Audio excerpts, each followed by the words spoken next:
Man, there was a time in this country, a long time ago, when reading wasn't just for fags, and neither was writing.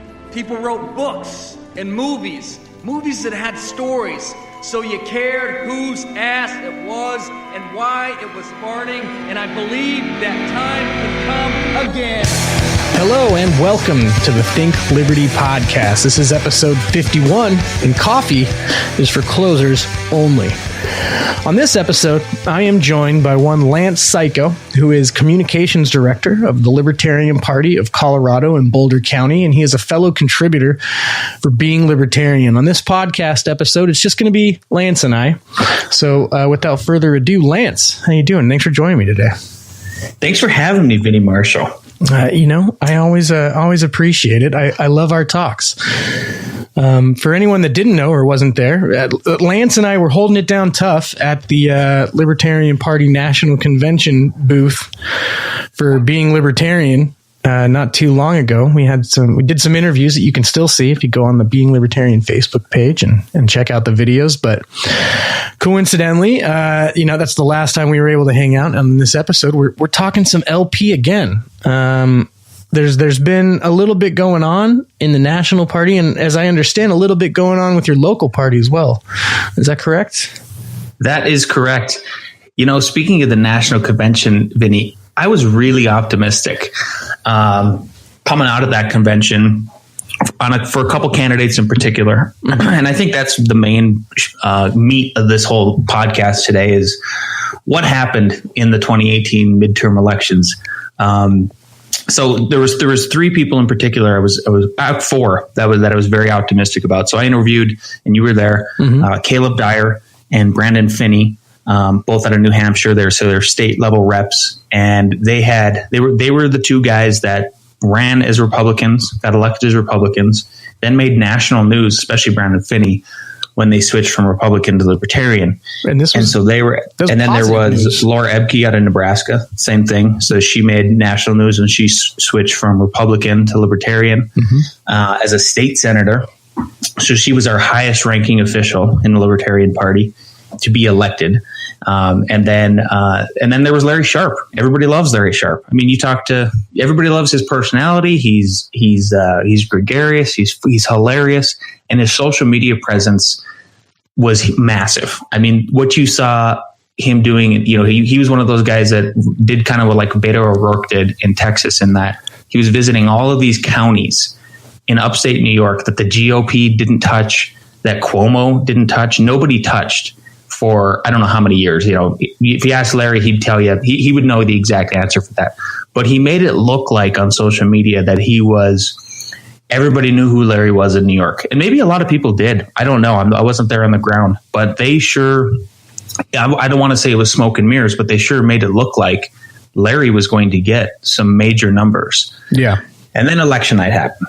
And not only did the LP lose, but a lot of Republicans lost because it was mainly a referendum on Donald Trump.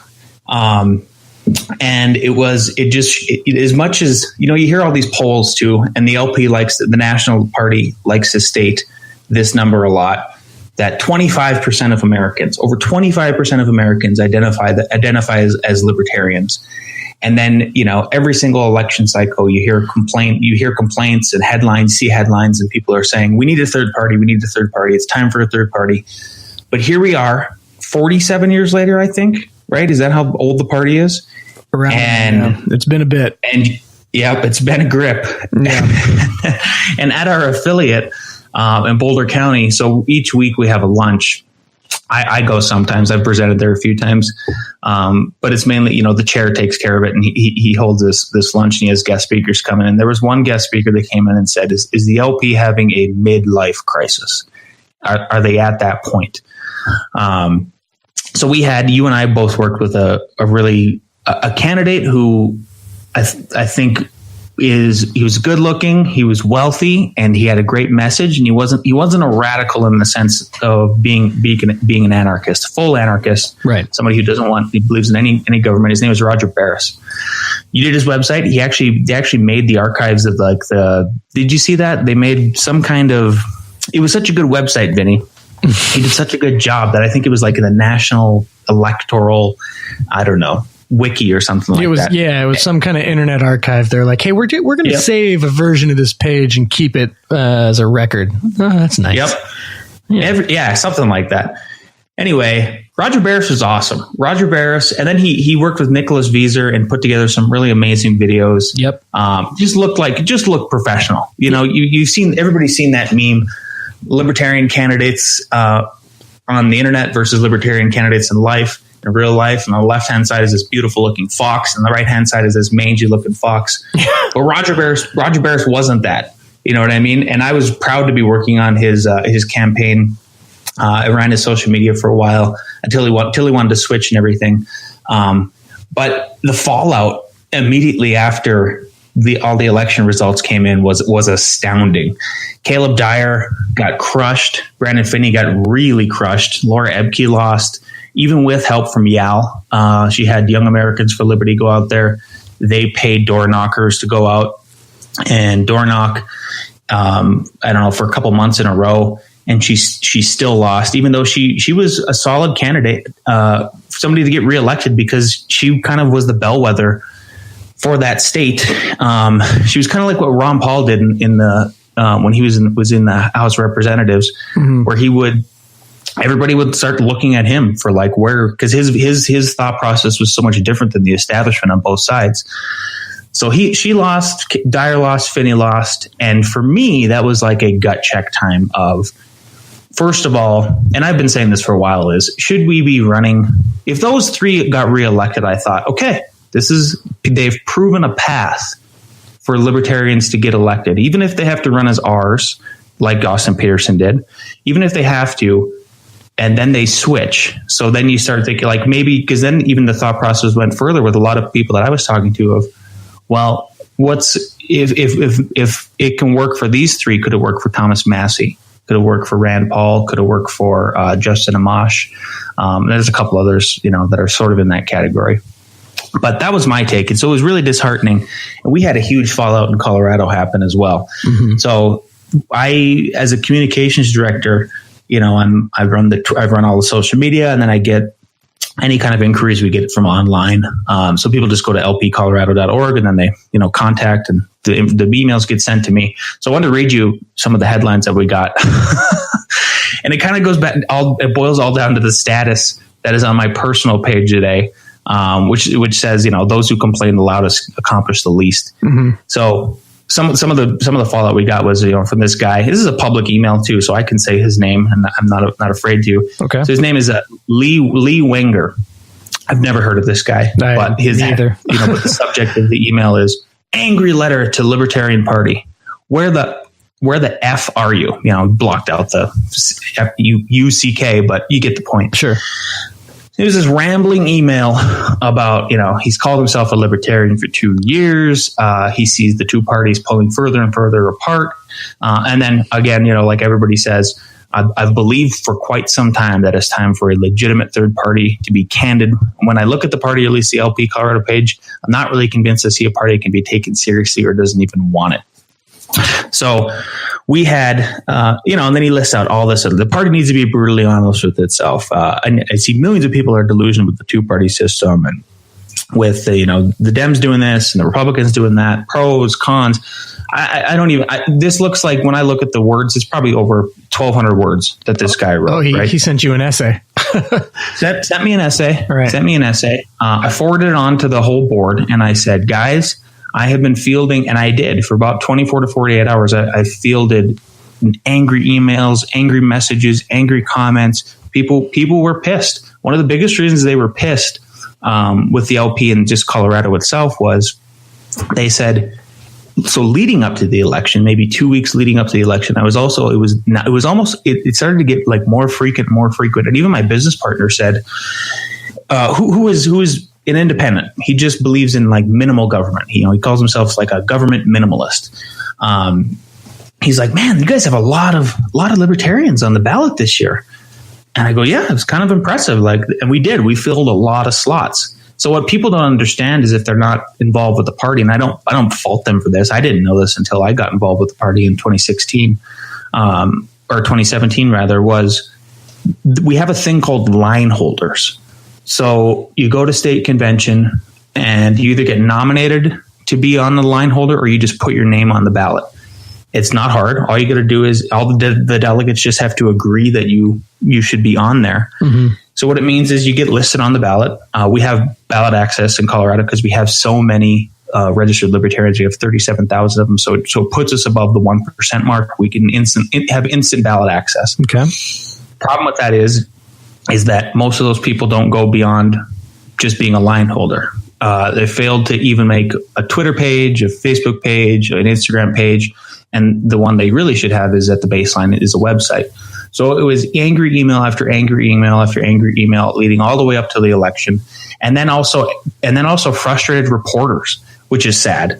So I'm supposed to field all of these inquiries from reporters about, hey, I want to learn about this candidate. Why? I can't find anything about them. Right. No resources available. Nothing. So I don't know how many thousands of votes were lost just because they couldn't put up a website. So going back to this original email, this email that this guy sent me, and here's where my frustration comes in. I'm actually not so much frustrated with the fact that they didn't have a website. Because I'm just kind of learning how this whole process works, like how you get nominated for this stuff, even what it's like to run my position, which I've been here for less than a year. So I'm just kind of getting the hang of it. What am I supposed to do? What am I not supposed to do? Am I supposed to be a delegator? And I've kind of come to that conclusion. So I wrote back to this guy the next day and said, maybe it was the next day. Lee, thank you for your email. I'm so glad to see this part in particular. At this point, I'm willing to get involved. Let me know what I can do to help. So that was him saying that to me, right? So I just threw it back at him and said, okay, great. I'm glad you see that. And I said, we need more help. The most immediate way is to come to our next board meeting, or at this time. Here's my cell phone. If you can't find it, we can meet. We meet here. What county are you in? Becoming an active affiliate member is key. And then I heard back from the guy, but there was no, there's nobody, there's no follow up to the whole thing. So what it really boils down to is, I don't know why. So I have a theory that, and I think it's true, is that like libertarians want to be left alone the most, even more than Republicans. They want even less. They want to hang out with less people than even Republicans or conservatives do, right? Like I feel like leftists and Democrats are much more friendly. They're more about community and stuff, and that's why they're okay with the kind of levels of taxation. They're just wow, it's your fair share and everything. Right. So there was that interaction that I just described happened. I don't know, over 24 times, I think, leading up to the election, after the election. And so my frustration boils down to, there's a lot of complainers and not a lot of doers. And until people really understand that the only way any of this stuff is going to change is if you actually get involved. And if you're pissed off about the websites, then you need to step up and you need to come in and literally volunteer to do it, because there's no money involved with this whatsoever. I can't speak for like the other parties, and if there is either, but it seems like it's about the same, that there's not a lot of money, unless you're getting that Soros money, but we're not getting that Soros money. We're not even getting that Koch brothers money. So then the fallout came further, and we actually ended up having like the most successful board meeting I think we've ever had. Everybody was all fired up. Roger Barris came, and he had, we had like an hour conversation basically after we finished all the business of the party, going through our reports and everything. And that was a kind of a coming to Jesus moment.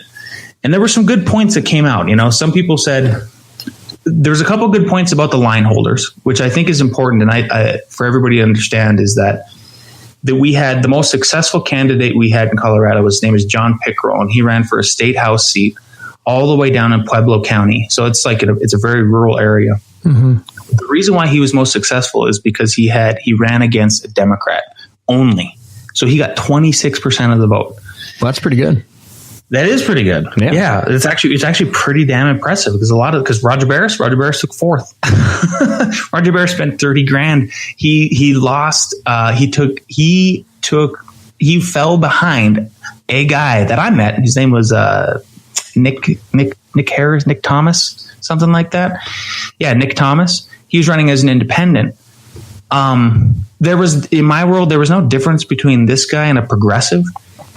Which was kind of hilarious. And then, there was a debate that happened, a couple forums. This guy didn't spend any money. This guy he really didn't give much of an effort, and he had no strong points whatsoever. He was just very blow with the wind type of guy. And Roger Barris got kicked by him.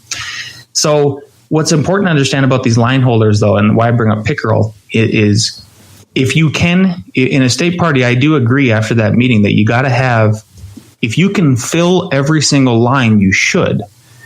But if you're going to do that, then you also need to have prepared just some basic websites that people can throw up. And then at the end of that state convention, the coordination has to really be in sync with the campaigns director and the communications director, so that they're both on the same page. And at the same, whenever they get an inquiry about whatever candidate, even if they're a stupid line holder, that they can give that information back to who's ever asking about it, whether it's a voter, somebody who wants to volunteer or something like that. Well, that's got to be frustrating too, super frustrating for Barris. Because I'm just hearing about a lot of this stuff for the first time here as we speak, but right there seems to be quite a vast difference here in the kind of people that are kind of being supported. You got Barris over here, who's, obviously it doesn't sound like a line holder is really going to care if nothing comes of, their position in an election. But, Barris, on the other hand, who's spent quite a significant amount, and he's really, really trying to win here, putting some serious capital behind it and giving his best effort. That I understand why that would be frustrating. Very frustrating. Yeah. So it's frustrating in a lot of levels, but I think, having this kind of perspective and getting it out there to the public of why, I can only speak to Colorado, but I have to imagine, that in other states, this sort of thing is maybe happening.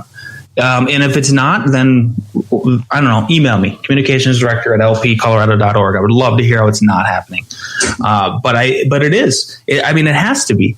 So back to the line holder thing. Why it's important that I do think okay, great. So if you're going to do line holders, fantastic. Then we have to have another volunteer who's ready to step up and literally make 75 websites, even if they're the most simple ones ever. They got to just be basic. They got to have a contact information. They got to have some basic bullet points and stuff like that. But that is a lot of work. If you have all these line holders, then you can hopefully be in place to have people there where they are maybe running against an R or a D only. And the reason why that's important is because what you saw happen in Colorado was in Adams County specifically. There was this guy. There was a Republican, a Democrat, and a Libertarian running for, and then an Independent. So all four running for a sheriff's office. Adams County is a very red district, but because there was, everybody became even further polarized in 2018, and they wanted to put a referendum on Mr. Trump and the Republicans. Anybody who supported, Donald Trump was, then you're just going to pull the lever for the D. So this guy, this is hilarious. This sheriff actually came out and said, I can't believe somebody, he wrote this on a Facebook page. I can't believe we are so fucking polarized that, that even in Adams County, you would vote for a Democrat with no experience over me, a Republican with 20 years experience. And Adams County is run pretty well, actually, from a sheriff standpoint, as far as I know they don't have any scandals. There's no police brutality, anything like that. But it just goes to show how big the referendum was. So then, it comes back down to, and then this is kind of what the discussion ended up being at the end of our board meeting was, if it's that poll, so, at least everybody recognized, I was happy that they said, they all basically agreed, like, yeah, it's that polarized. So we really need to ratchet back down to maybe we should only be people seriously running people for county commissioner, city council, and board level positions that are nonpartisan. Because as soon as we throw an L out there, they're going to go, oh, well, that's not a D. So, or an R. And so therefore I'm not voting for those two things. So that's kind of my overall, that's been my, I'm sorry for not letting you talk at all, Vinny. No, man. But that's kind of where that's my overall take about where and what happened specifically in Colorado. And I gotta think the same thing has occurred, throughout the nation, right?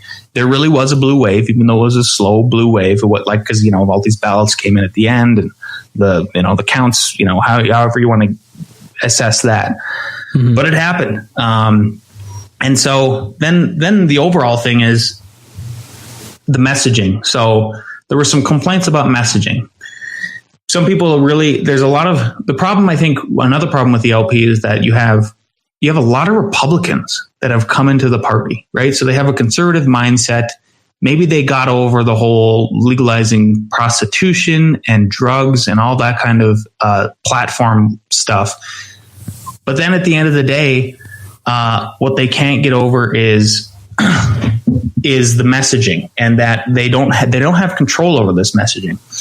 So one point I brought up is that some people were complaining that we need to stop saying taxation is theft. We need to stop saying abolish all public school systems. We need to stop being so damn radical, because the general public doesn't buy into the radical messaging, and I don't disagree with that.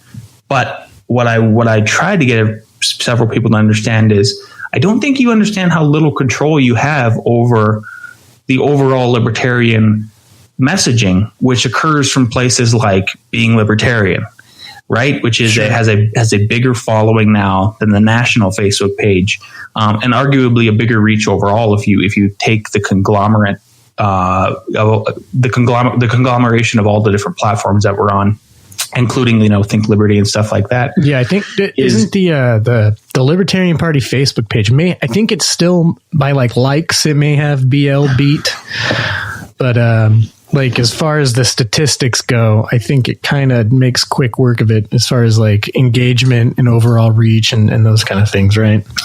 Yep, yeah. Exactly. So I'm a contributor on that page. I watch the stats. I'll throw a few out because I don't think I break any rules here, but the LP gets between 1 million and 2 million reach each month. Being Libertarian is over 20 million in some really good months. So you can, and I brought this up. I brought those kind of numbers up to the table in that discussion. And so what you think is, what you got to recognize is, and this is just me speaking to everybody in general, is that I in the LP, you're not getting rid of that. We get accused of being the Libertarian Party, at Being Libertarian, and other pages that I run that are liberty-like. Right. So if we get accused of being the party, even though we correct them over and over again, people, and we're not going to stop saying taxation is theft. We're not going to say stop saying stuff like end the Fed and get rid of those things. So I don't think you're going to separate yourself from being a fringe. You're not separating yourself from the fringe movement, if you want to call it that, or an extreme movement. The anarchists aren't going away. You know what I mean? So, but at the same time, I don't think. Then here's the thing. So one thing I want to read you too is, and this was from. I read this at the end here. Is Karen Ann wrote this? It's public. I can say it again. Okay. She goes. This is one of the email exchanges we had. And she goes, "We need to stop trying to make this party something it isn't, and our message is right. We will win," all caps, "when we act that believe in ourselves or what we believe. And if we don't, WTF is the purpose. Ego stroking in a small pond? Absolutely not. This is an ideological party pretending to be something else. Stop pretending." To me, that kind of says it all. And it's like, there you go. Should we even be going after elections, or should we just be screaming at the top of our lungs, taxation is theft, and be comfortable, and then just get to the point of, we're not here to win. We're not here to win. We're here to yell. And the party is more about culture than it is elections. So what do you think, Vinny?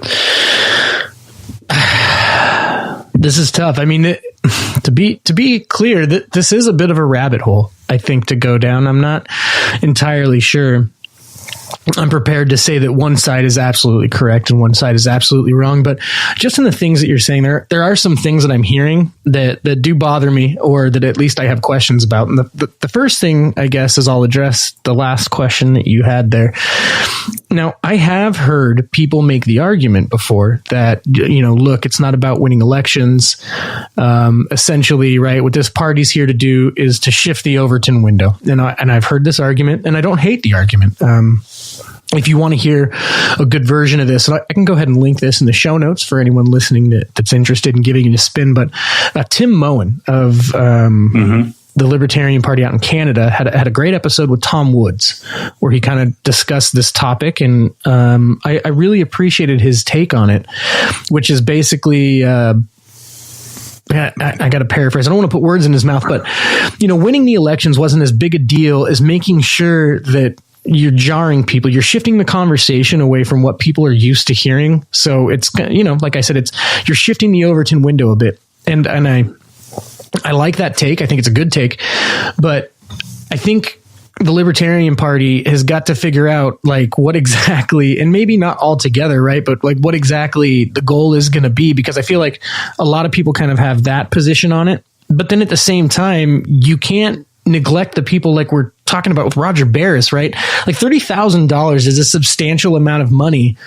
to put on your campaign. And he clearly is interested in doing a little bit more than shifting the Overton window. Right? Exactly. So yep. And if you want and look, let's be clear, Roger Barris is the kind of campaign that you want in your party, right? Roger Barris is the kind of candidate that you want running a campaign in your party. He was, just like you said, he was a very respectable candidate. He had a great image. He was putting out content that was really high quality. We talked about Vieser doing his video. It looked great. Everything this guy was doing was awesome. And, not to brag, but his website looked great. Oh, you should brag, Vinny. Oh, it was sick. Thank you. I want you to redo my website, some of my websites for my businesses. It was that good. Brag away, man. I'll do it. Thank you.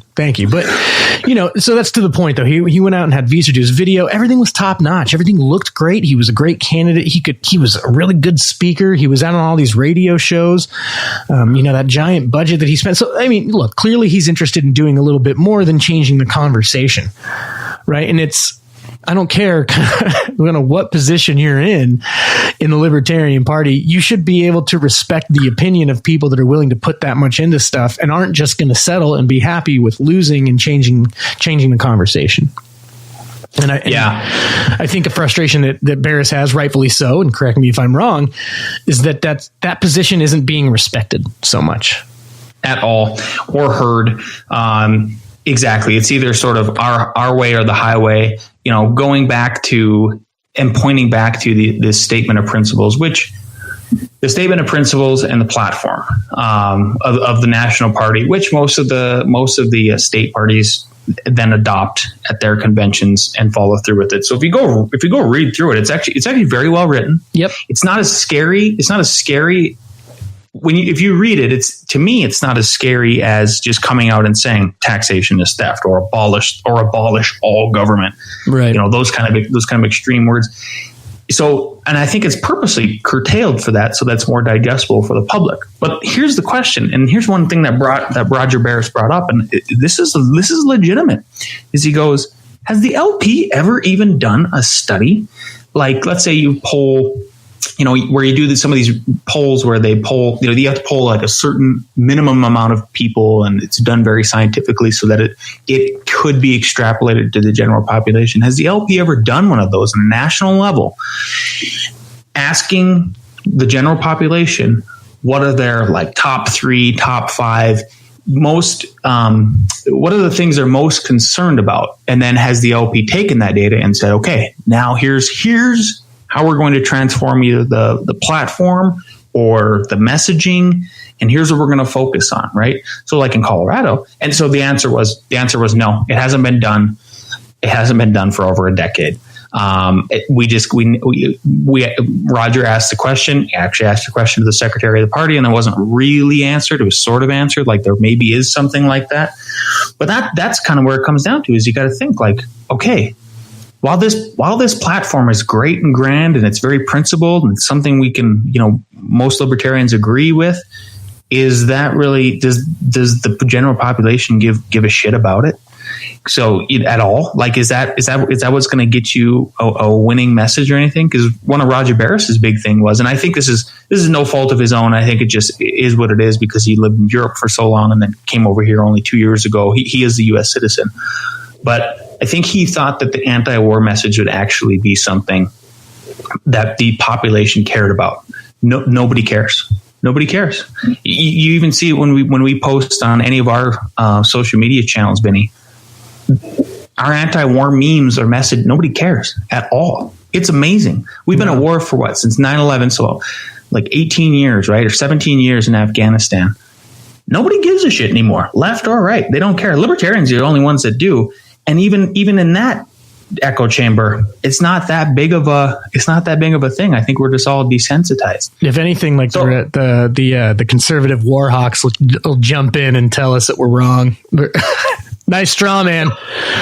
Yep. Yeah, exactly. Why do you hate America? Why do you hate America? Why are you disrespecting the troops? All that typical stuff that we hear. Yeah. So it's really frustrating. It's really, at the end of the day, like, what do you decide? Okay, what is the LP about? So I've kind of made my decision at a very local level. So I run, and this is what I want to just. I'm going to give this whole thing 2 more years. I'm going to follow through. If nothing else changes up until leading to our state convention in April of 2019, I will run for communications director again because I feel like I'm a guy with integrity, and I have to take things to a logical conclusion and convince myself that I tried, so I can sleep at night and all that stuff. Sure. So I'm going to take it. If we're not here to win elections, number one, because we don't have the infrastructure in place. Number two, because our messaging is just not something that the general public cares about right now. Like you saw the rise of Ron Paul. You hear all these people like Dave Smith, Rubin, these other guys who have a louder voice than you and I do, Vinny, but they say like their moment, they had the Ron Paul moment in 2012 because the economy still sucked. So then people actually cared, like, well, why does the economy suck? Oh, because the Federal Reserve is they can print all this money and stuff. There's no LP moment right now. Well, I'll tell you though. Right. So I want to tie this in a little bit. So earlier you were talking about, and you've mentioned it, and I think it's something that's very obvious to most people involved in politics right now, is people will not stop talking about the fact that there is a giant opportunity right now for people that feel like they have been orphaned by their political beliefs. There's so much extreme going on as far as positions in politics, that there's a lot of people that don't feel like they fit with that group's extreme or with this group's extreme, and they need somewhere new. And you never stop hearing about, just like the email that you talked about on the top of this podcast, people saying we are missing a golden opportunity, right? And so you just mentioned maybe the economy is not good, so people don't mind. I think people are paying more attention to politics right now than they have been in a long, long time. Yep. And I would agree with that. Yeah. And the fact that there isn't that kind of moment right now, right? And so I want to shift gears a little bit. There's a couple things that you mentioned. I want to shift gears and just kind of bring a couple of these things up. Lance, you're in business. You're a business guy, and I am as well, right? I'm really into marketing, the digital side of things when it comes to business. So there's a few things I've been hearing that are very concerning for me right here. And the first thing is when you talked about this consensus, right? Talking to essentially your customer. Let's start talking about it like a business here for a moment. Yes, exactly. Let's frame it in a business way, because there's another point I'll bring up too regarding that. So keep going. Oh, I just, I'm sure it's the same with you. So I'm preaching to the choir here, but when you're doing business stuff, one of the most important things that you can do is, people get really worked up and getting all of the foundational work done to make their product good. And then they work on their product, right? And you're building the product, and then you're thinking about, how am I going to market my product? So you're thinking about getting the product out there, and then you launch the product, and all of these things, every single step that I just mentioned, it takes a fair amount of time. And you got to get things together, get your ducks in a row, and it takes a good amount of work. And you kind of got to put your head down, and you got to put your horse blinders on. You got to stay focused. You got to get it done. You got to get it out.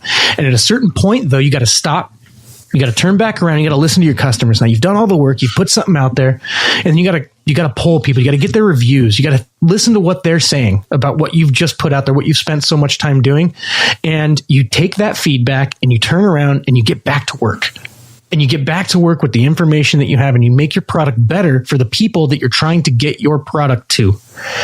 And that's such a crucial part of doing business.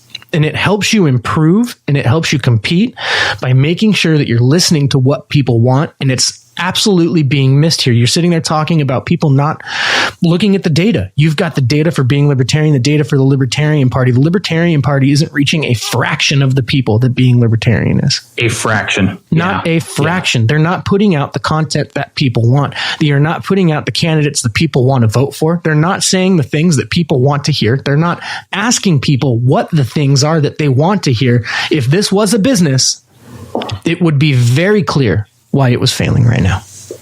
Exactly.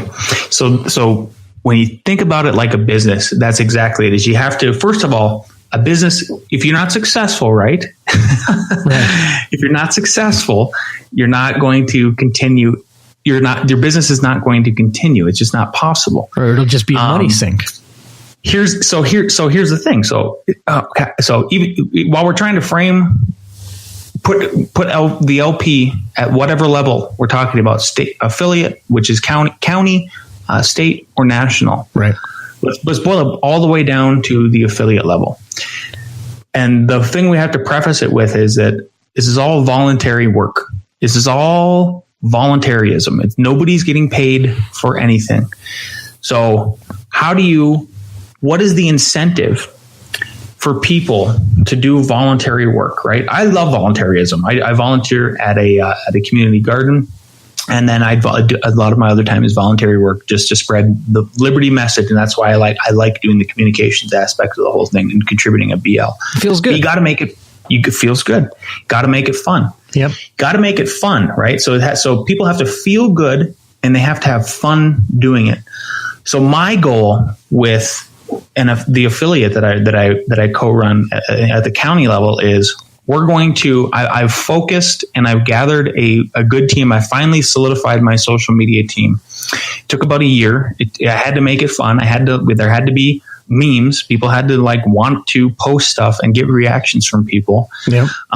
But my goal is to prove okay, here's what you're going to do at a county level. First of all, you should basically be like a little newspaper.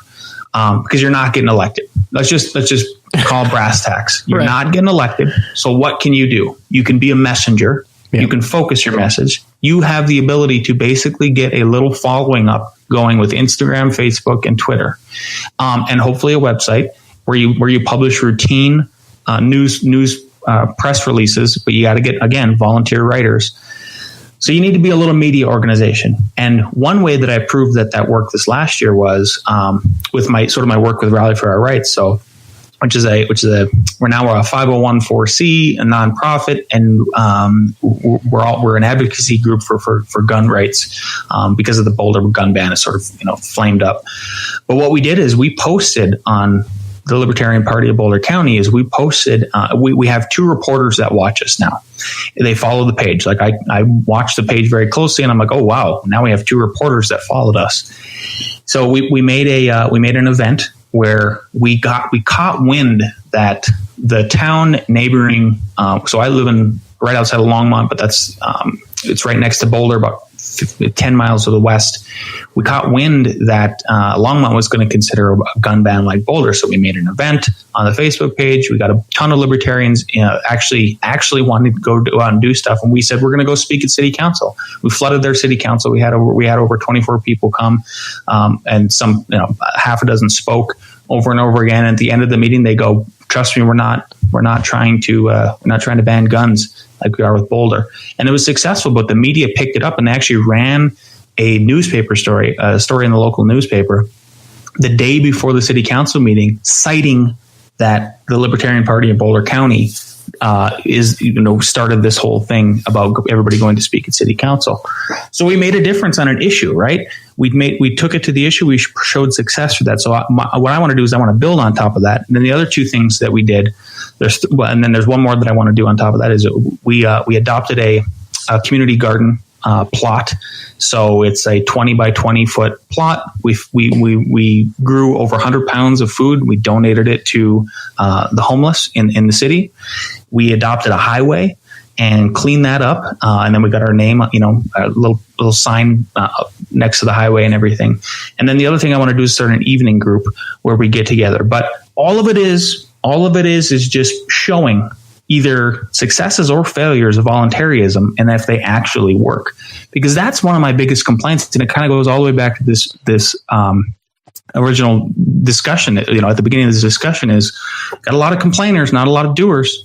A lot of people who will write essays and emails, crazy emails, messages, all kinds of yelling the loudest. And as soon as you say, well, hey, I hear you. I am agreeing with you. Let's do something about it. Here's what you can do. Let's do something. And people just don't step up to the plate. I really wish I had the kind of perspective, Vinny. Does that happen with the Democrats? Does that happen with the Republicans? Or is this like a specific thing to the personalities who get involved with the Libertarian Party? I don't know. I would like to know.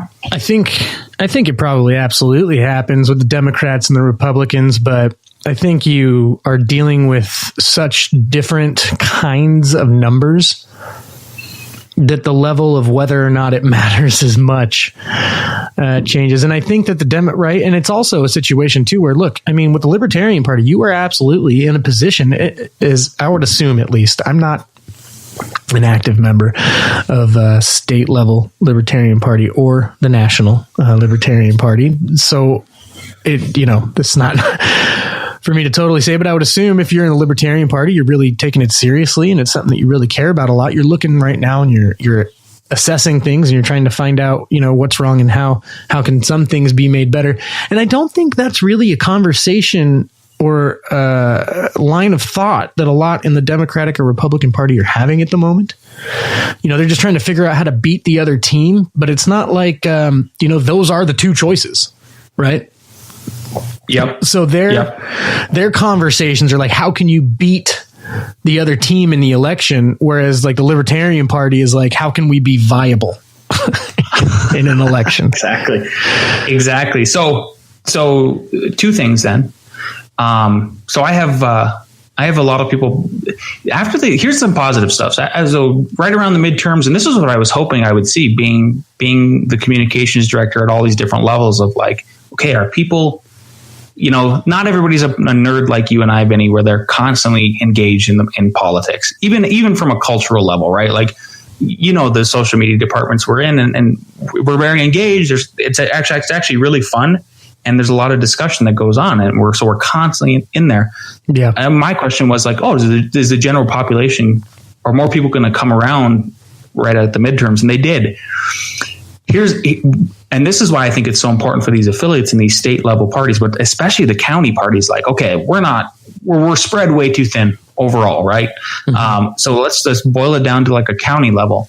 At your county level, I think you can have a big difference. I think you can show like, look, even if we're just sort of a social club, right, where we get together and we help people, we grow food, we clean up the environment, we write letters to the editor routinely in local papers, stuff like that, or do fundraising drives. I don't know. Fairly basic stuff is you have all these volunteers coming in.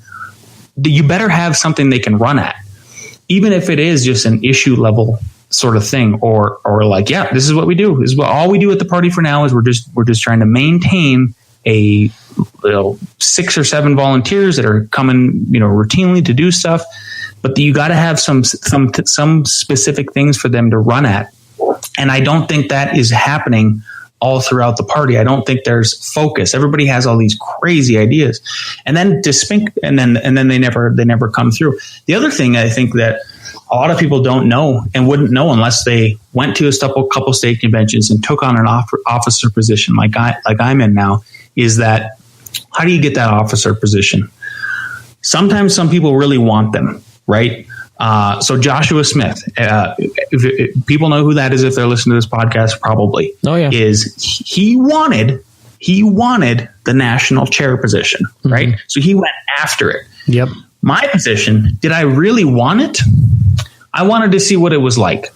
And Karen Ann, I worked with her and I was just helping her out with the Facebook page and a couple other things leading up to the state convention. And it was like a week before I go, all right, if you nominate me, I'll take this position. And that's all it took. That's all it took was her. Now she's got a pretty big voice. Everybody knows who she is. She's got pink hair, right? She's like this celebrarian. Yep, everybody respects her. She's influential for sure in the party.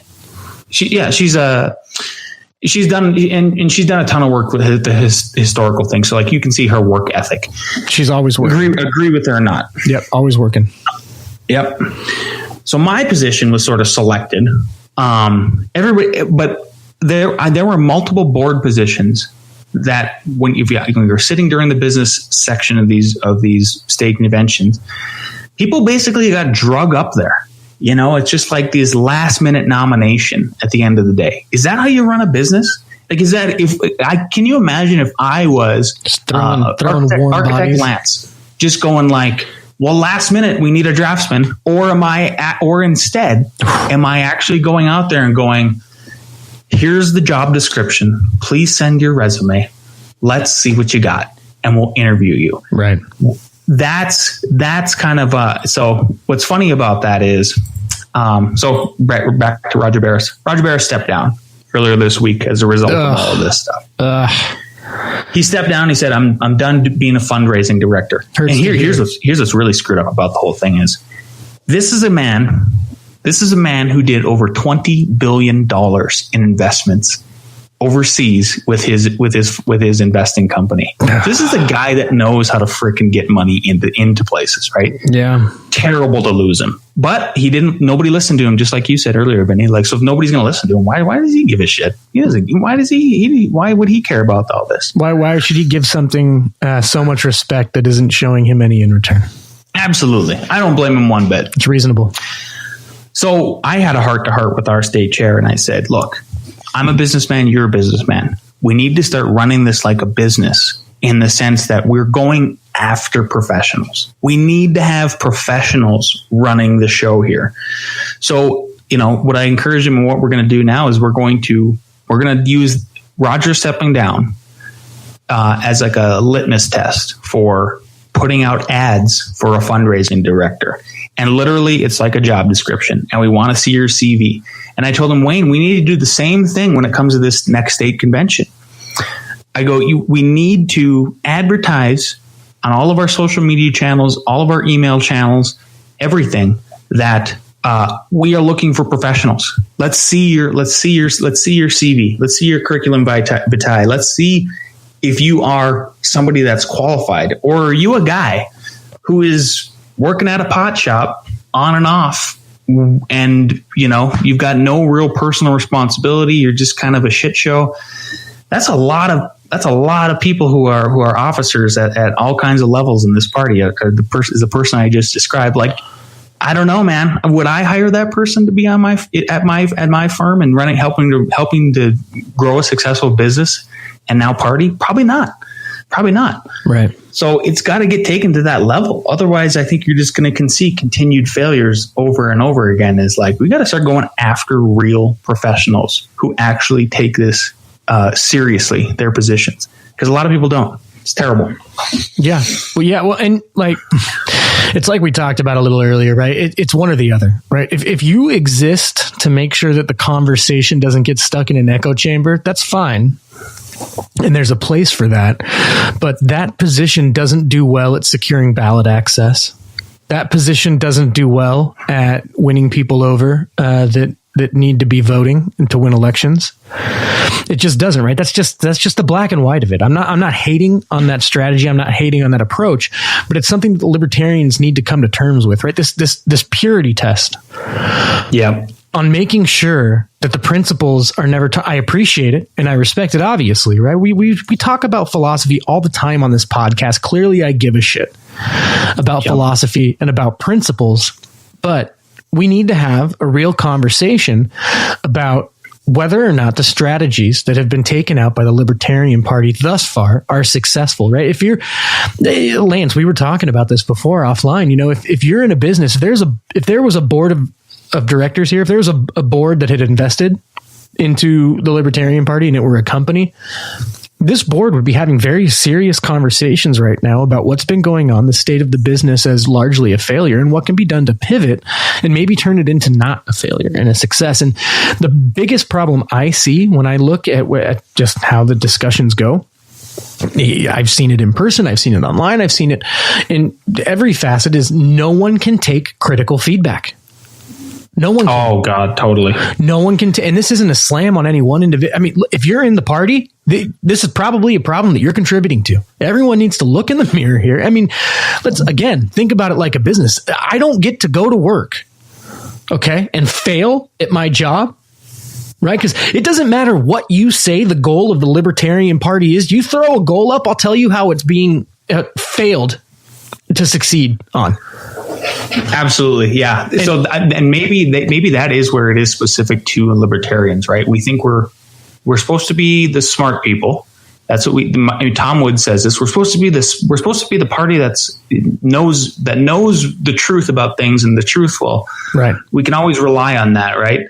So I had but we can't. So, and then as a result, we can't take any feedback. I wish everybody in the LP would use this as a humbling experience. You have to. This last election and go, what are we doing?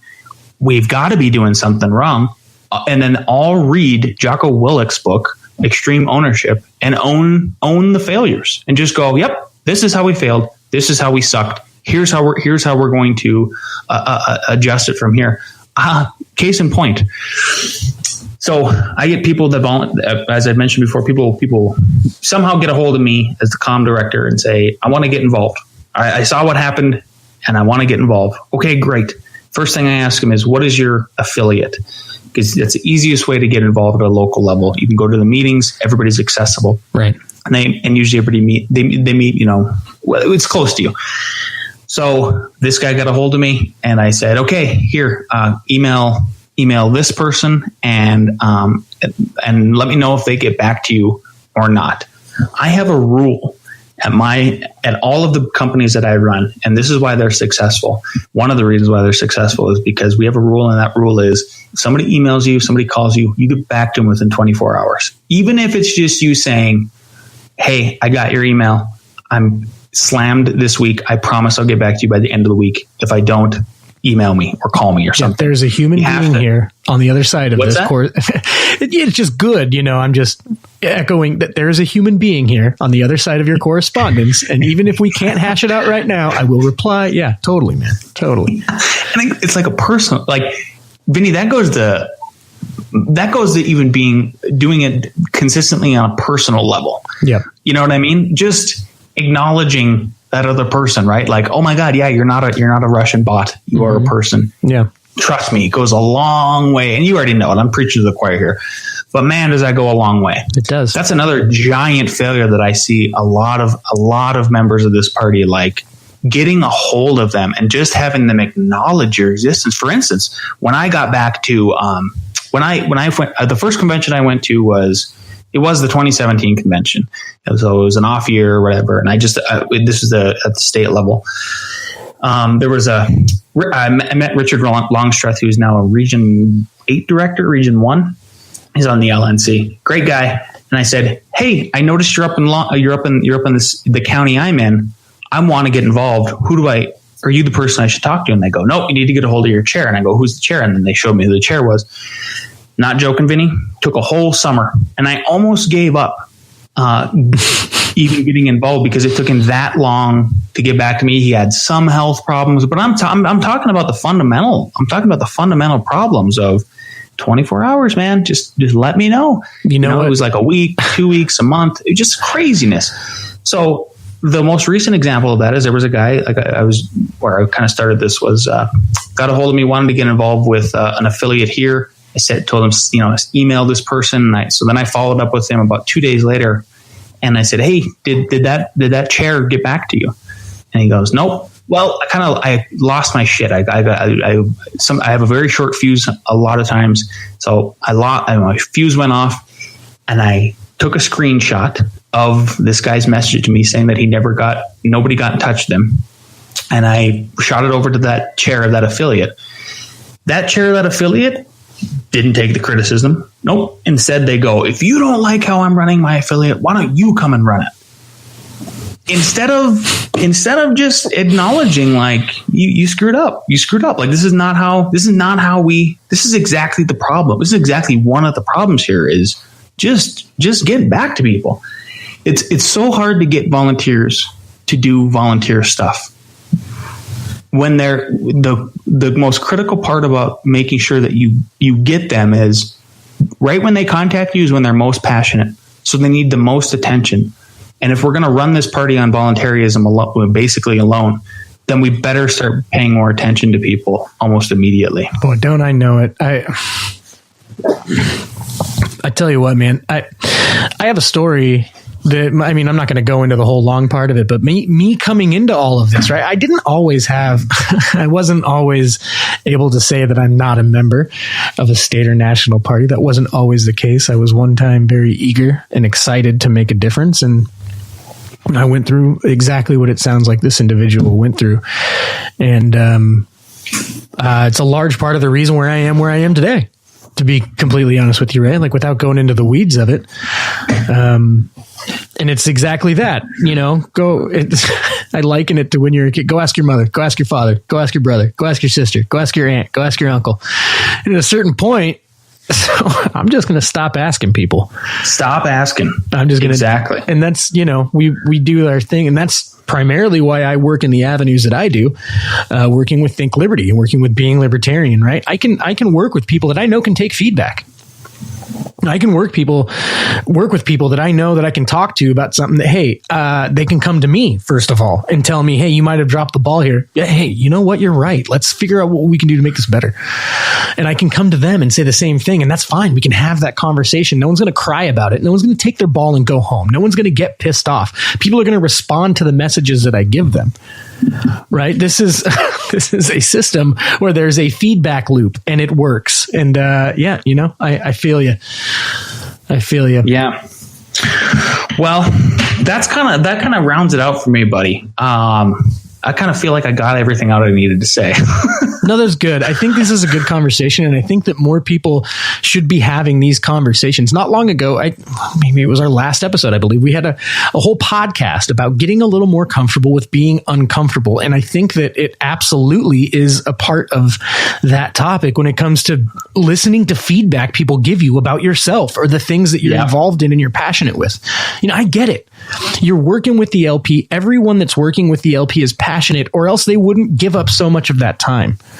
Okay, but with that passion, you also have to have patience, or the thing will not grow and the thing will not improve if you can't hear feedback. And I can't stress it enough. It's so important. And that's getting comfortable with being uncomfortable. Sometimes people are going to give you feedback about the thing that you do, and it's not going to be great. And you're going to hear it, and it's going to bum you out. And instead of sitting there and feeling sorry for yourself, you need to get up and find a way to make sure you'll never hear that feedback again.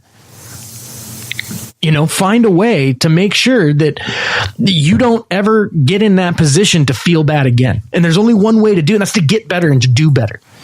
But if people can't even acknowledge or admit that they're doing something wrong in the first place, or if they think that their failures are successes, then how the hell are you going to get better? Because in your mind, you're already doing perfect. Exactly. Yeah. I feel I going on a tear myself, so yeah, I'd like to have you on maybe again soon, and we can talk about. I feel like this is a good vent session, and I appreciate it very much. Maybe the next time we can talk a little bit about, okay, where do we go from here? What are something? But I think that there were some good suggestions here, even in our discussion. If we didn't say, hey, this is a suggestion, I think there's plenty here that people can hear suggestions. I think that we've talked a lot about getting involved on a local level being so important. If you're on a local level, and if you're in a position where you're in charge of that, try to find ways where you can harness the passion that people have when they come to where you are at your local level. I know that, man, if libertarians really focused more on stuff locally and started winning stuff there, the bigger stuff would probably be a little bit easier to get into if you've already won over local communities. Absolutely. And even if you just get involved with your local affiliate and your county level affiliate, and all you guys focus on is doing one thing. If you focus on growing a freaking garden for the homeless, cleaning up a highway, or writing routine letters to the editor every month, right? I think most papers take it. You can do 2, stuff like that, or just running the social media correctly. If you're just doing that one thing, just try to get one thing and do it right for the love of God. Because if we're not doing one thing at a local level correctly, I just don't see how we're going to be able to take a failed affiliate and repeat that at a national level and expect to win or make an impact or have our voices heard or anything like that. So I kind of, maybe I can leave everybody with this, if that's all right, is a quote from Jocko Willink, author of Extreme Ownership. You should check him out. Check it. He's awesome. And this is where I think the LP needs to, just one quote kind of sums it up for me. So, total responsibility for failure is a difficult thing to accept, and taking ownership when things go wrong requires extraordinary humility and courage. But doing just that is an absolute necessity to learning, growing as a leader, and improving a team's performance. Jocko Willink. There you have it. I think it's a great quote, and hopefully we've given people a lot to think about. I happen to enjoy our conversations very much, Lance, so hopefully I can have you back again soon, and we can dive into this a little bit more. I just want to say thank you to you, Lance, for joining me today and giving me your time. Thank you to anyone listening to this. Again, and like always, if you could please jump into iTunes, give us a review. That's really great. Now go to our website, hit that little bell on the bottom left corner. You can do this at Being Libertarian and at Think Liberty and Rational Standard too, which is another website in that whole little stable there. And also a little earlier, Lance did talk about Rally for Our Rights. That's important, and you should check it out too. You can actually reference back Think Liberty podcast episode 31, where we talked about that topic. I'll go ahead and link it in the show notes. So thanks everybody. Whether or not anybody likes it, we will probably, hopefully, be back again.